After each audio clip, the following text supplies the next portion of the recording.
Maya Angelou gave us one of the most repeated lines about change.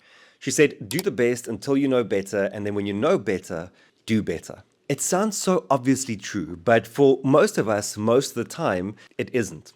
We know better, but we rarely do better. And that gap between knowing and changing shows up everywhere. It even shows up in how organizations approach change.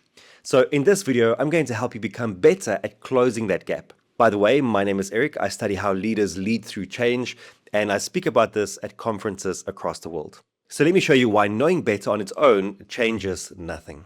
Almost every organization runs on the same assumption, that if people simply had the right information, they would act on it. So we build the dashboards, we run 360 feedbacks, we hold the town hall, we publish the new values, we send the strategy deck. All of this I call the information machine.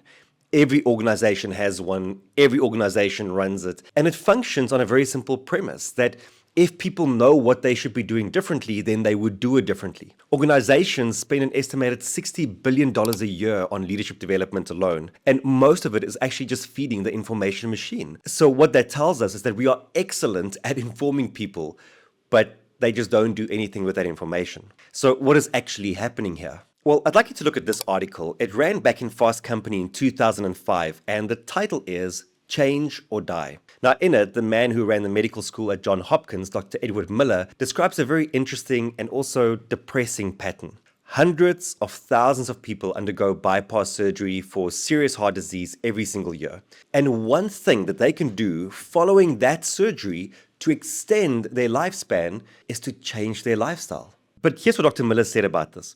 If you look at the people 2 years post their bypass grafting, 90% of them haven't changed their lifestyle. He says it's been studied over and over and over again that there's some missing link, that even though people know they have a bad disease and they should change their lifestyle, for some reason, they still don't. If information was enough to change us, then this is exactly the moment where it would happen. There's no clearer message than a doctor telling you that your habits are going to kill you. And still, only about 1 in 10 people actually changed, having experienced a traumatic event and then being fed the information they need to really make smarter decisions. This raises an interesting question. How much evidence and information is needed for someone to change? And I must tell you that after many, many years of coaching and working with leaders and working with people just in general around change, I don't think there's a magic number here. I think something really needs to shift internally for change to occur. We see this exact same knowing change gap at work every day. Think about the last strategy offsite that you went to. Everyone was probably pretty aligned at the offsite. We all knew that we wanted to make certain changes. And then we got back to the office on the Monday and there were fires burning and people that needed your attention and things that must be done.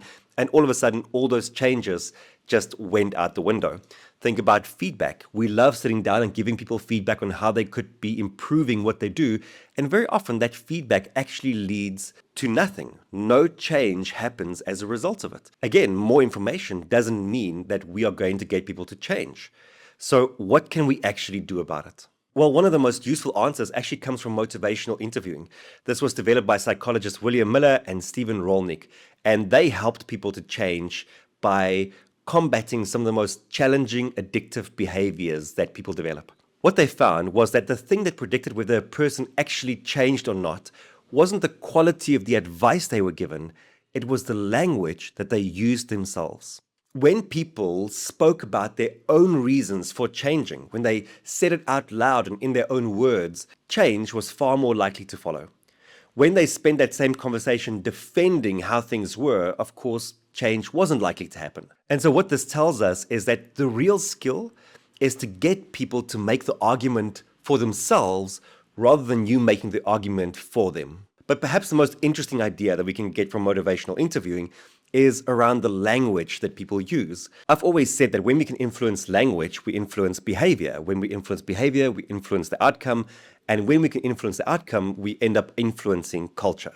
That's why all the work that I do and the keynotes that I deliver, what I'm trying to do is to get people to think about things in a different way by giving them new language for what they are experiencing.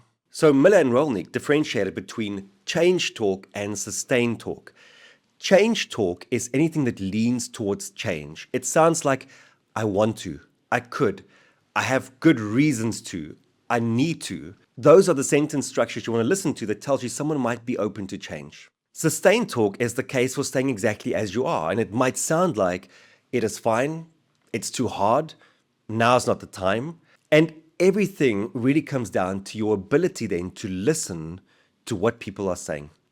You want to listen for change talk so you can draw more out of it from the people around you. And you want to listen for sustained talk so you can try to interrupt it and perhaps interrogate it. Remember that the more people hear themselves make the argument for change in their own words, the more likely they are to commit to it. So what does this look like when you are the one trying to lead that change? So we go back to the information machine, the deck, the feedback, the values, the all hands. Almost all of it is information pushed at people, which puts that whole machine on the wrong side of the knowing change gap. The leaders who actually shift behavior often do something that at first doesn't really look like great leadership. They talk less and they ask more. Instead of presenting the case for change in perfect detail, they build the conversations where people can reach those reasons for changing themselves. They create a space where people can debrief and process what change really means for them. So Maya Angelou was right. When you know better, you should do better. But knowing is not enough. And the hardest gap that you will ever have to cross is the gap between knowing and changing.